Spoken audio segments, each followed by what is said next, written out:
huyo ataenda mbinguni. Ndio maana ukitaka kujua kwamba mwisho wa mwanadamu sio kaburini ama sio kwa jeneza, ukisoma kitabu cha Luka 16 mstari wa 19 inaongelea habari za tajiri mmoja, mtu mmoja ambaye alikuwa tajiri na Lazaro ambaye alikuwa maskini. Na wakati Lazaro alikufa, maandiko inasema kwamba alichukuliwa na malaika mpaka kifuani mwa Ibrahimu.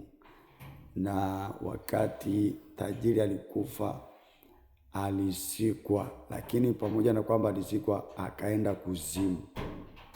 So mwisho wa mtu sio kaburini ama kwa jeneza.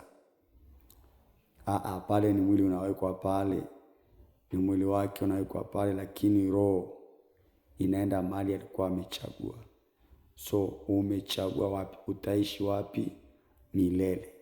Yesu anasema nyumbani kwa Baba yangu kuna makao mengi, kama sio ningaliwaambia, maana naenda kuandalia mahali. Yaani Yesu ashatuhakikishia kwamba kwa Baba makao yapo. Lakini sasa wesi ukaingia kule bila Yesu.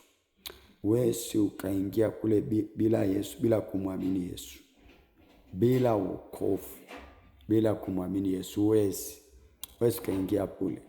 Ndio maana Yesu anasema Yohana 14 mstari wa 6. Yohana 14 mstari wa 6. Yesu anasema mimi ndimi njia na kweli na uzima. Mtu haji kwa Baba ila kwa njia ya mimi. Mimi ndimi njia na kweli na uzima. Mtu haji kwa Baba ila kwa njia ya mimi.